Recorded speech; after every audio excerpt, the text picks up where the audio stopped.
All right, shout out to Xanther60. Hit us up with a 9-month resub during that map intro. Also, Brian CCVB for the 2 months. And a quick... Oh, damn it. I've got player settings on. One sec. And a quick little shout out goes to Mana, who's joining us in chat. Always nice to see Mana play. Always enjoy that.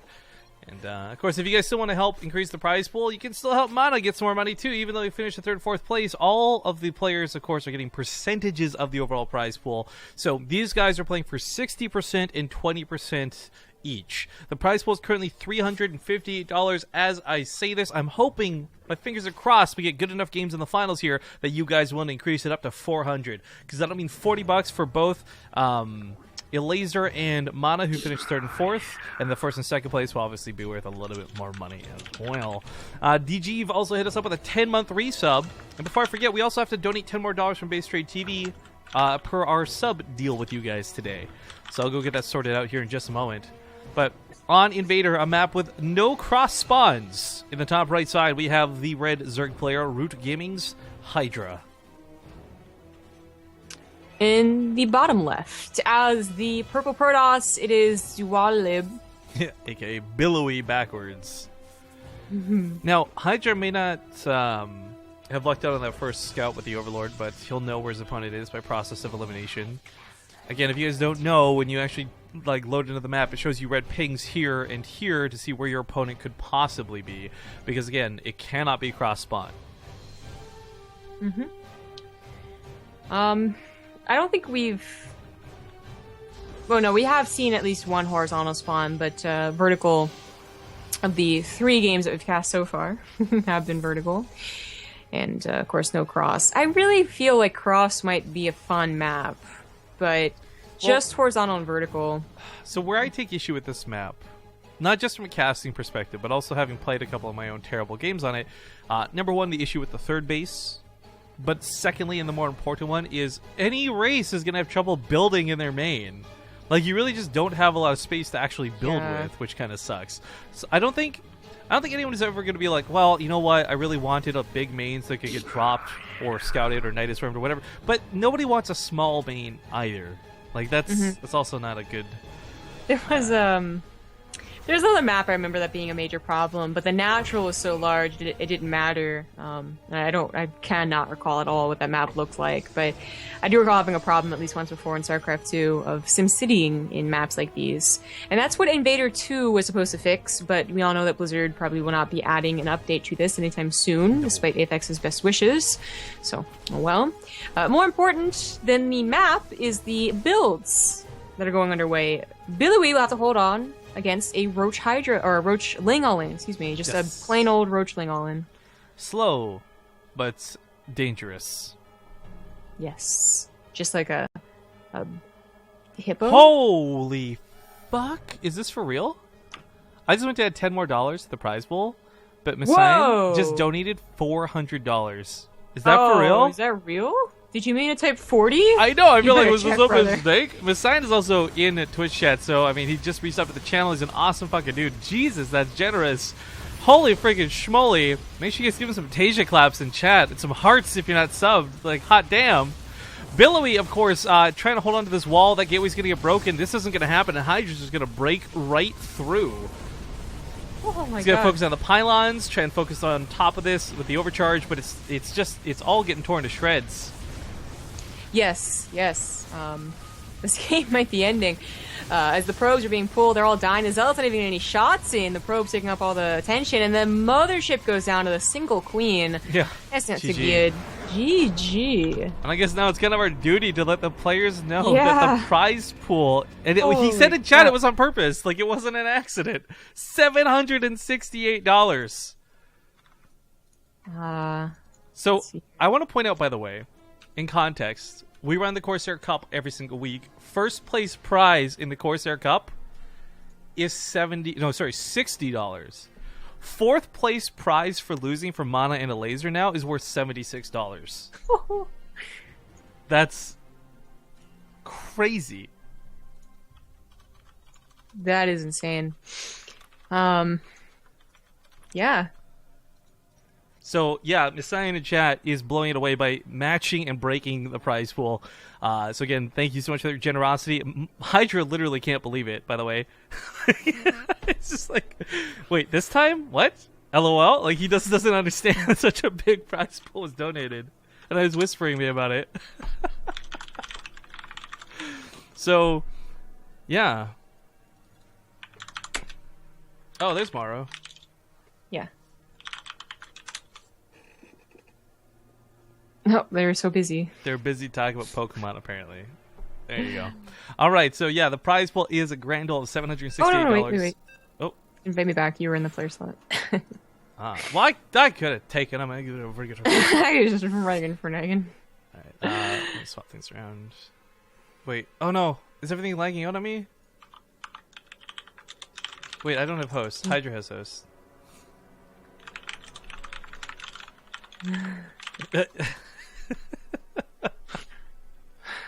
Okay, I want to figure out some math. I gotta open up my calculator because the way I'm doing percentages off the top of my head. Let's see here. If the prize pool is $768, calculator, well, you know work. Okay, 768. What do you mean invalid input? It's numbers 768 times 0.6. I should be doing the fucking map picture. We'll do the intro. We'll do this after. See you guys in a sec. All right, we're getting back into it. Game number 1 already underway, already finished. Game 2 underway, and we have an early pool out of this guy in the top right, the Red Zerg player, Root Hydra. In the bottom left, as the blue Protoss, it is Billowy. I love chat, by the way. Destiny Chopsticks, like, can't believe that Messiah, God, I can't see his name. I'm so sorry.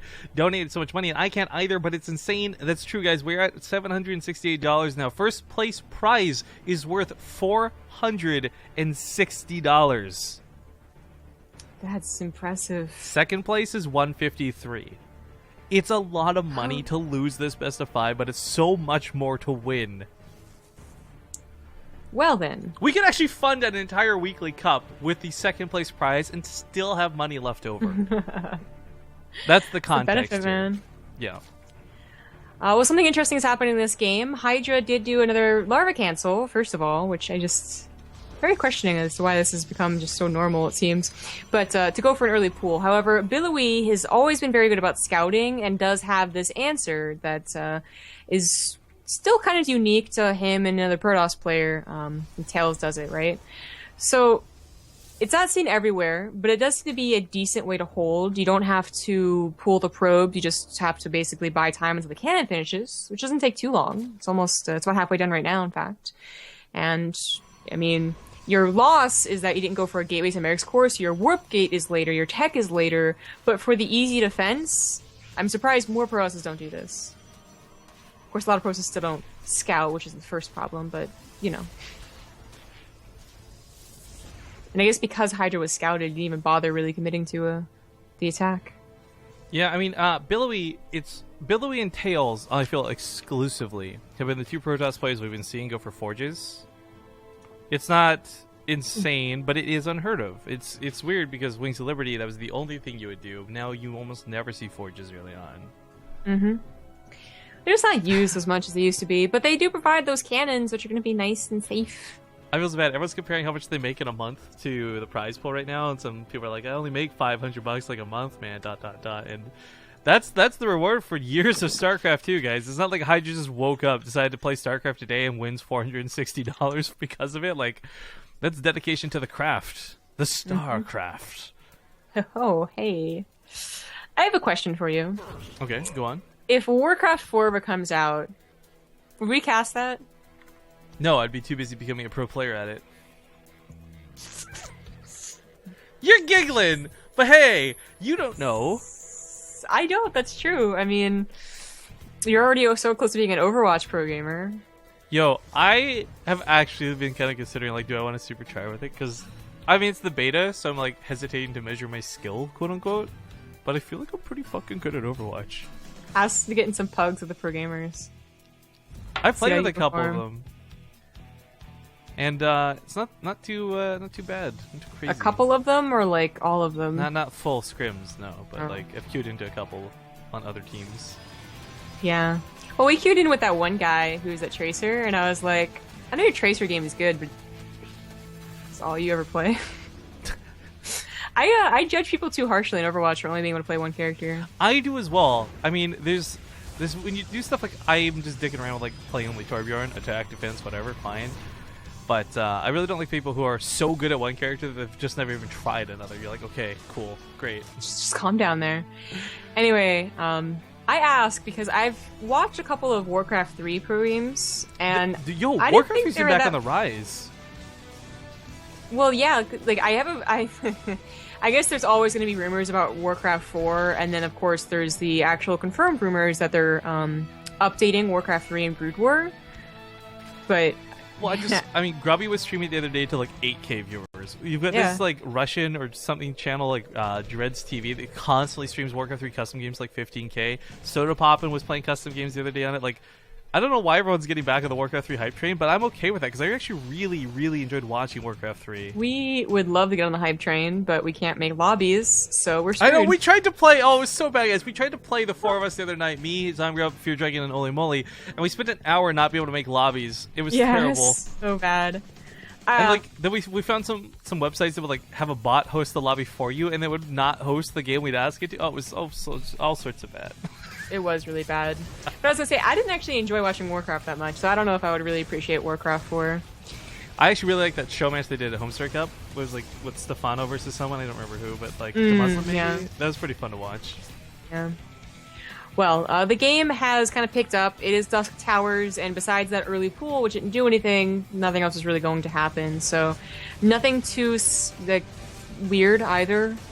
For us doing Protossy things, they're doing the Hydra thing, getting Invitation Pit, so I guess he's going to be going for fast Brood Lords again. I mean, if it works, go for it. I am worried for Billowy when it comes into the series, though.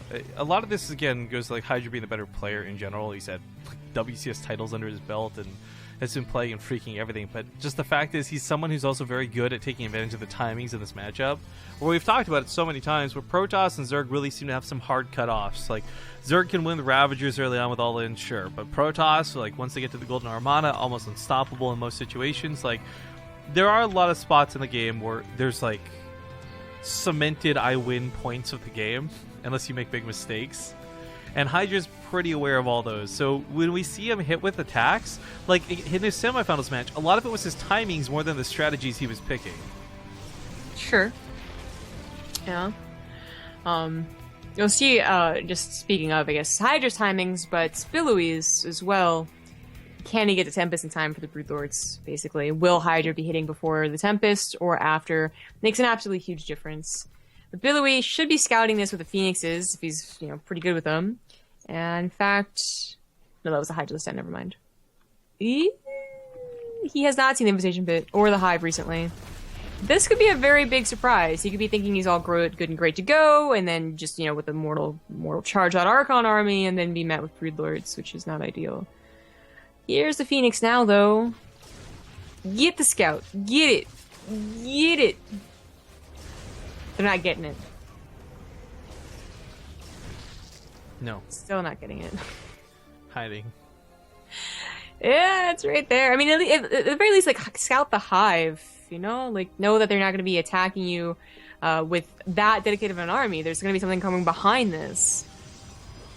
First, I guess, deal with the Hydra army. Storm is not done. Chargers are being kind of sim-CD'd against themselves, having to go through chokes like this.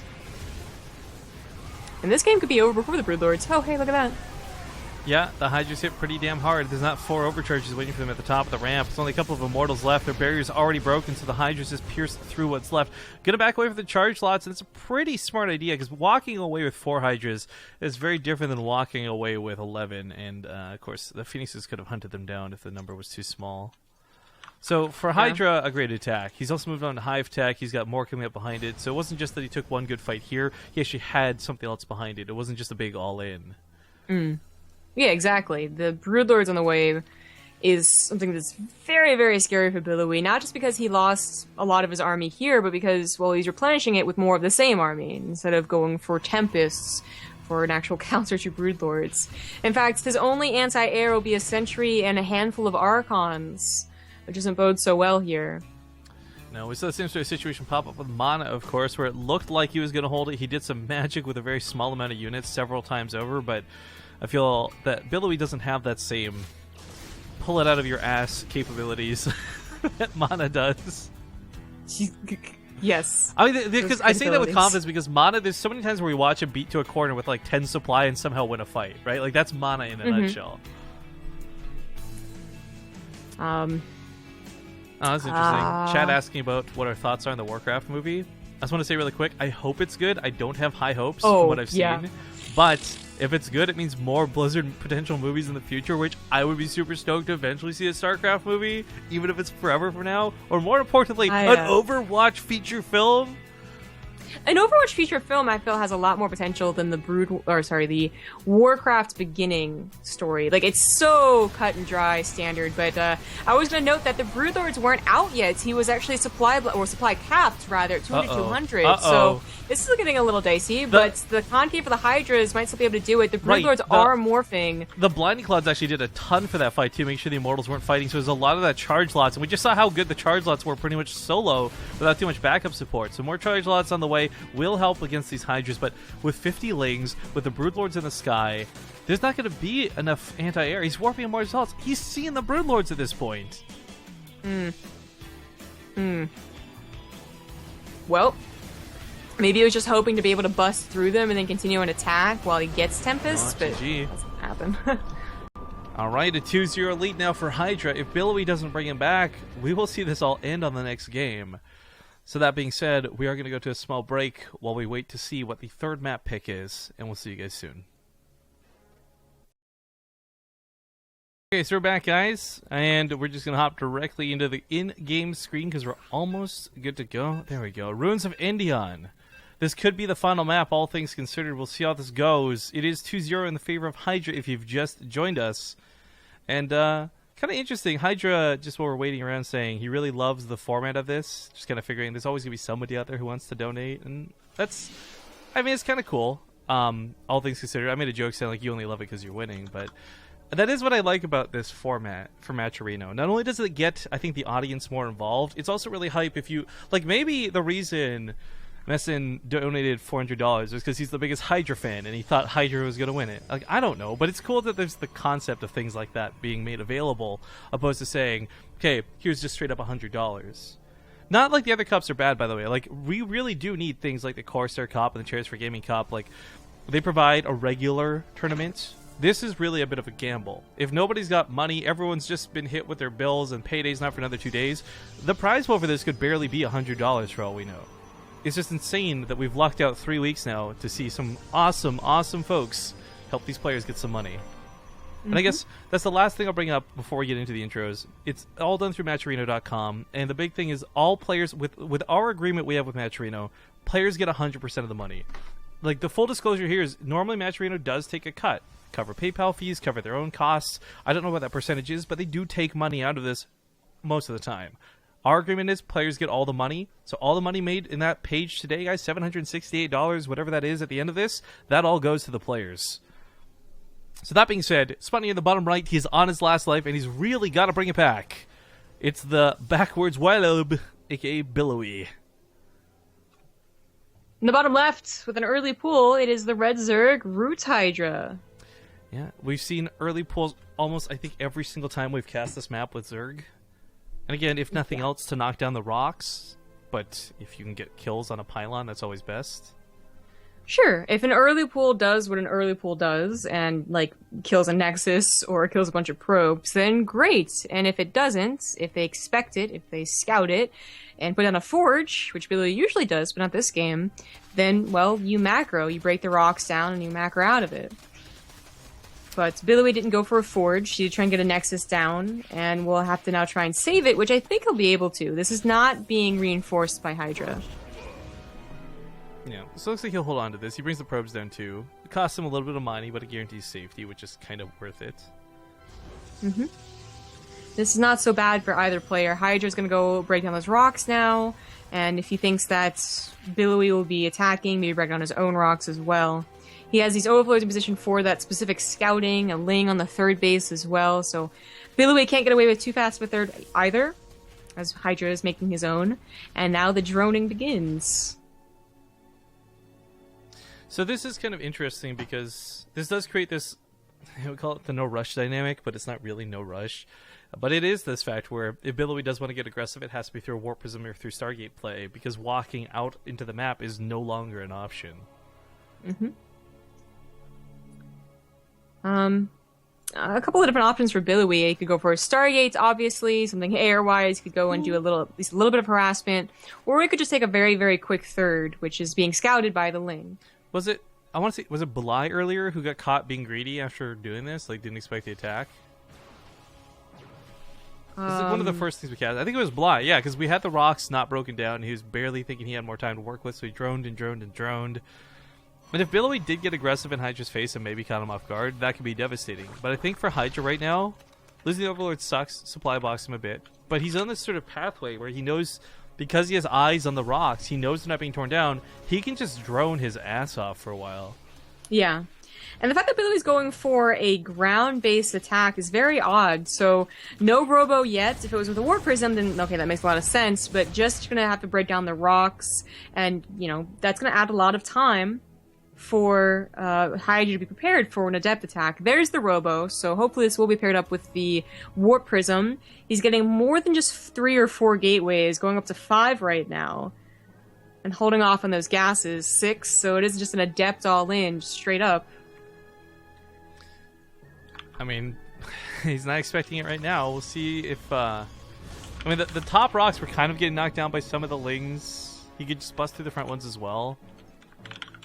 He might just Warp Prism in, all in, too. Like, I don't know how Billowy plans to use this, but Hydra is only just not getting the Roach Warren. He's going to be a little whiles off because he has been droning. He does have a huge drone lead. Again, that emphasis on safety let him get to this point, but will that be complacency that kills him as the follow-up?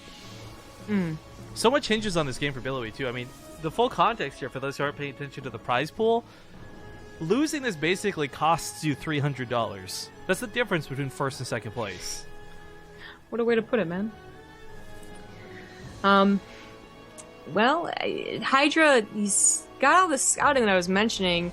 A little less so now that the Lings have been moved away and the Overlords have been chased too. This one turning into an Overseer might just get that very last second scout on the attack. But it is commencing now. The Warp Prism's ready. Billowy has a ton of minerals to warp in, a lot of Adepts. And there's only Lings right now. And 4 Queens, I guess. But doesn't even use the Roach Warren, which is there for safety reasons. Does he even see that with the Ling? I don't think so. No, he did. The Lings are all prepared here, but they are slow Lings. And it's against a lot of Zealots and a lot of Adepts. And let's not forget Billowy, if he wants to get fancy, he can start using Warp Prism Micro. We saw Mana do this earlier, turn 4 Adepts into 17 Zergling kills and get them all out alive. Certainly that same level of potentials here. And I did want to go for the Hydra's Den and the Warp Prism being chased off by the Queens. The Adepts actually end up fully transferring. I thought they would have canceled. One Zealot left awkwardly at the top of the ramp as the Adepts do kind of fight to death. What is he waiting for? He has a Roach Warren, he has a Hydralist Den. Why is he still bidding slow Lings? Is there larva? No, he's got no larva. Well, he's made 22 Lings. Yeah, no, I agree. Like, why Lings? I mean, the Hydras are questionable, but that's gonna be it. GG? Okay, so I get that you don't go for Hydras. Maybe you don't have the gas, but he does, right? Maybe you don't have the larva, but he did.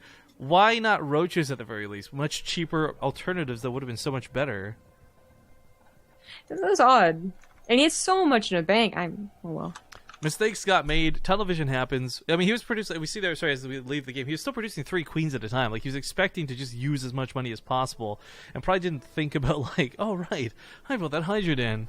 Either way, it's gonna give Billowy a shot now as he is 2-1, so he finally has a score point on the board. But it's Hydra's map pick. Mm-hmm. What is it's gonna be Prion Terraces. Oh, come on. There's no way. This has got to be the shutout right here. It's a gold-based map for a Zerg player versus Protoss. You're up 2-1 in the series. Hydra, I think you got this, man. Ooh. Starting to get hunger. Yeah, I'm really glad I made those pre-made meals. I'm just going to go heat one of them up as soon as we're done. Did you make corn with that, right? Corn and peas? I did corn, peas, rice, and chicken. Since you showed that picture, I've been really craving corn. So I'm gonna make Mexican corn salad. Ooh. After this. Yeah, I'm gonna get fancy. Pants. Well, Prey on Terraces, we have an intro for this one. It's a bit silly. Enjoy it. I'll see you guys soon.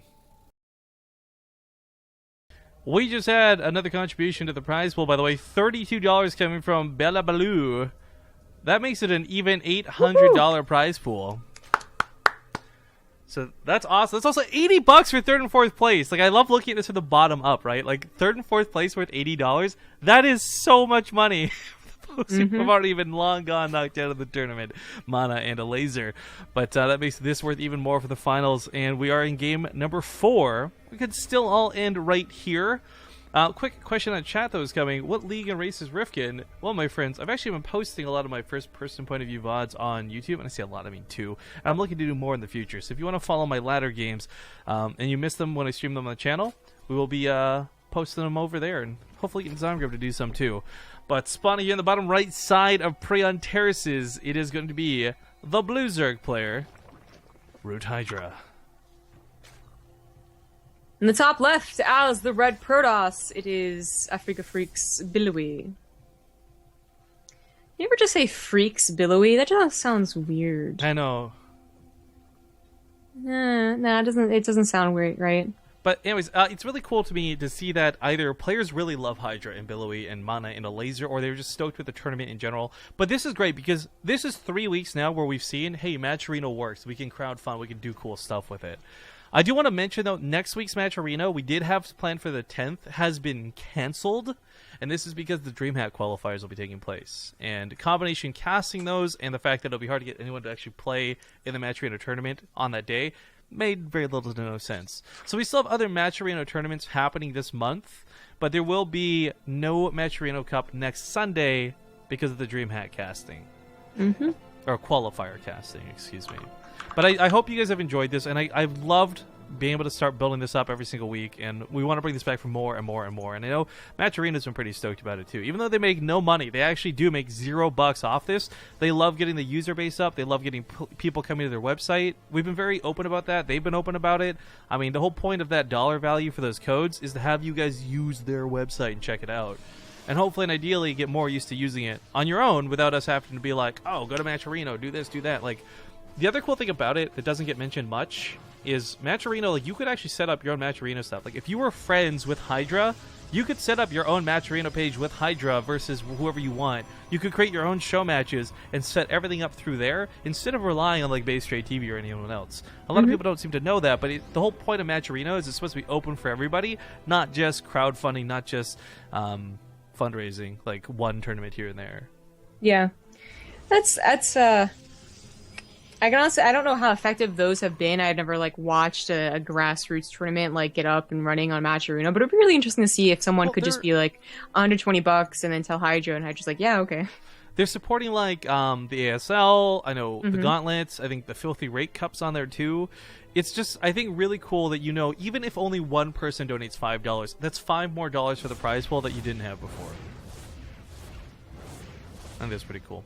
The question's about where's DreamHack? It's going to be in Austin, baby. DreamHack Austin.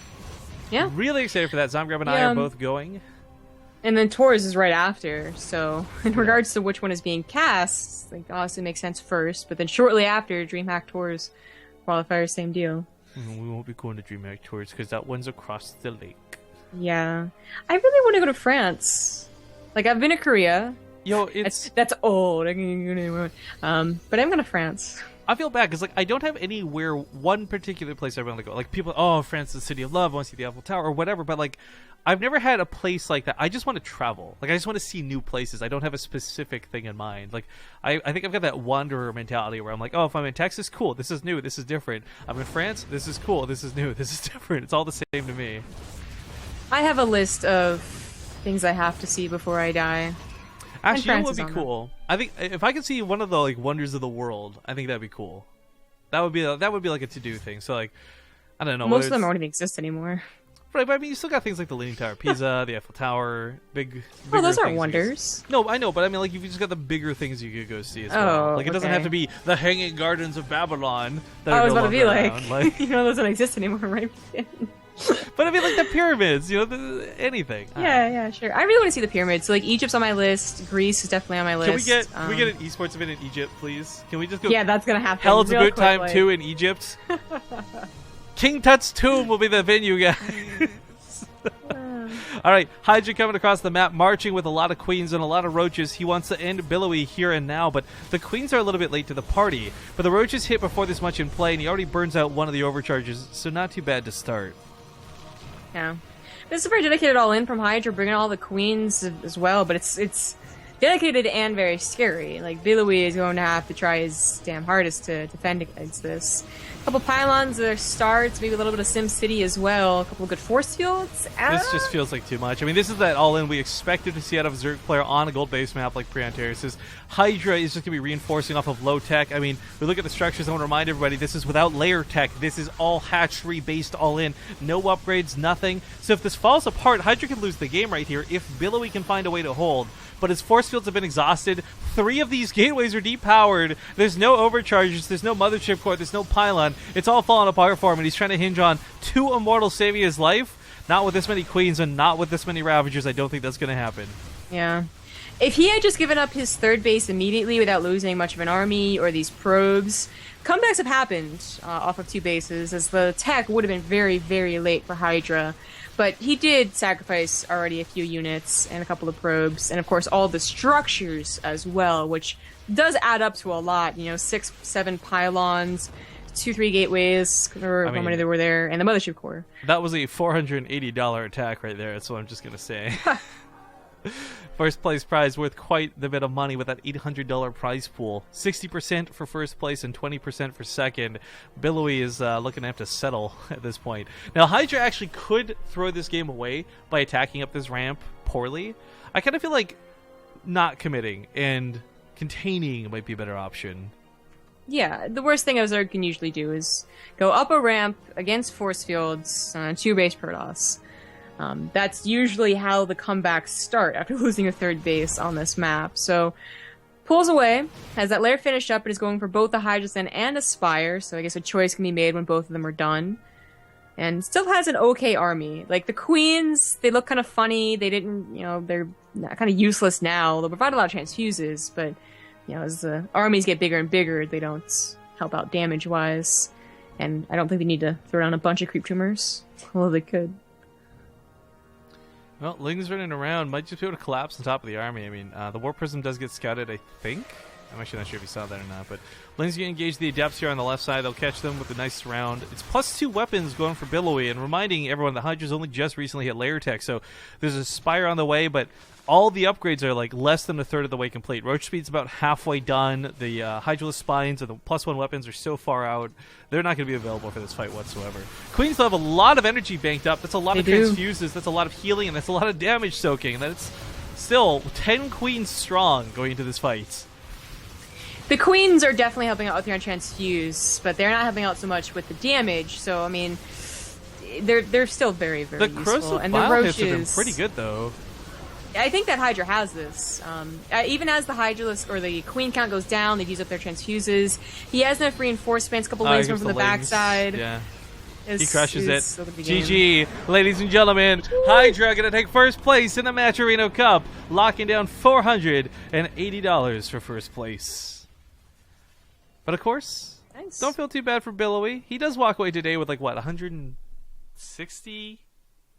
I think that sounds right. $160. I'll have to actually math that out. But damn.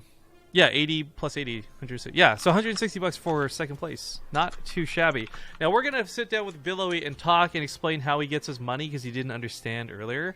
Hydra gets a big congratulations on winning. Cool. But we're gonna go to a small break, and when we return, hopefully we'll be able to say our goodbyes and talk about what's going on later. So stick around. Root for Root is right. We'll see you guys soon. Alright guys, we're back. Sorry, to clear my throat. And thank you for watching the tournament with us today. Walking Hydra, walking Billowy through how to get their money. I believe Mana already knows how to do this, so we don't have to probably hold his hand for it. But a laser probably needs to be shown too. Either way, we give them the sign up on the Matcherino page so we can get them their prize money. We also had a sneaky $100 donation. Sneaky out of somebody named Chase_SC, which made that prize pool even bigger. We hit $900. Hydra says, by the way, I really didn't expect this. This is insane. Definitely didn't expect it all. So he's quite happy with the money he's won today. So thank you, Chase SC, for sneaking in that donation right there at the very end. So again, all the money going straight to the players, thanks to you guys. Our top 5 donors get a big shout out at the end of the cast. So Messin, Chase SC, Alaska Winter, Bella Baloo, and then I guess whoever would be in our place, because we donated money on top of that for the subscribers that subbed today. So thank you guys all for making this prize pool possible. I would like to ask a favor of everybody tuning in, though. Before you disappear today, we have another Matcherino page we'd like you to visit. It's our Overwatch Matcherino page for Only Watch. The code is Only Watch. And if you guys enter this in over there, you'll help us grow our prize pool for the Overwatch tournament we'll be hosting on April 7th. So wander on over. Same deal if you don't know how this works. Log into Twitch, hit donate, type in Only Watch, and it will donate $1 on Matcherino's behalf from you guys. So even if you aren't planning to tune in, and even if you don't even want to watch Overwatch, know that it helps us at BaseTradeTV as we try and grow this really fun and awesome tournament. First place prize for this tournament, obviously, as you can see, percentages are split for 6 players on a team.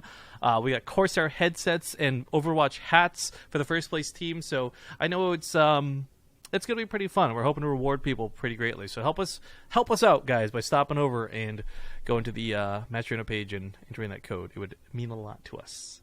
But that being said, we do have to give some credit to our own sponsors for making BaseTradeTV happen on the regular. We got G2A. You guys all know how this works. Corsair Gaming, Chairs for Gaming, which... By the way, Chairs for Gaming is having some weird statistics. I was asking them about this because we've been running the Chairs for Gaming Cups with Fear Dragon recently. And I guess Google statistics are bugged, and they're claiming they get 0 traffic from us, which makes no sense to me because I definitely know people have been tweeting pictures of chairs and buying stuff. So I guess if you are curious about going to Chairs for Gaming, and let's say you do buy a chair from Chairs for Gaming, make sure you use our code, BaseTradeTV. It'll save you $20 on your purchase. It'll give you free shipping and handling, but it also lets them know that you came from us directly, which is kind of a big deal. So thank you guys for considering that in advance. And of course, we actually talked with the guys from Yord. We've got plans set in motion. We're going to be spending that money. We got $1,000 for a tournament over there that's going to be happening soon. And yeah, thank you guys for just supporting all of our sponsors in whatever way that you do. The last 2 things I'd like to discuss before we go, though, are not even self-advertising for me and Zombie Grub, but just for the channel. First off, we had 60,000 followers today. That's pretty cool to see. But also, our YouTube channel's been really reworked. If you haven't been to it yet, youtube.com/BaseTradeTV. So quickly just... oh, that is not a screen region. What the fuck is this bar? Okay, let's try that again. There we go. YouTube.com/BaseTradeTV. It's been redone lately. There's playlists set up. There's videos that are spoiler-free versions of things. There's a lot of cool stuff that Joe's been doing to make this bigger and better than ever. So if you miss any games, make sure to head over there. And then last but not least would be our website, BaseTrade.tv/calendar. That way you can see all the casting we have coming up. Now, quite frankly, right now it's really blank. There's a lot of empty days on there because we're still trying to find out when exactly the DreamHack qualifier dates are, what the times of them are, so that we can actually schedule them in and cast them. So it's really blank right now, but hopefully in the next couple days it will be filled out and we'll be able to know exactly what we're casting, when we're casting, etc. So... I guess people are still sneaking in a couple last-minute donations to the Matcherino page. Romanowski throws in $10 more. Nidenheim, biggest MO, another $1 each. So the prize pool from today ends up being $912. 1 through 3, and I'll screen region this. So you can see there's no cheating. So 1 is UE, 2 is Nathanius, 3 is Rotterdam, and it's going to be Rotterdam we're going to go host, guys. So give him some love. Go spam all of our emotes in his chat. If you don't... then he won't be annoyed enough to know that you came from BaseTradeTV. I guess. I don't know, but go give Roddy some love. Thanks for watching today, everybody. Have a great one, and we'll see you guys later. So, spam in Rotterdam's link in chat. Make sure you guys actually click on that too, because you won't actually be able to see our chat over here. You've got to go over to his chat, where he's actually playing with Miss Magitech right now. Looks like she's the one who's actually playing. So, it's his girlfriend, for those who don't know. Anyways, have a great one. Goodbye, everybody. We'll see you tomorrow with the Corsair Cup.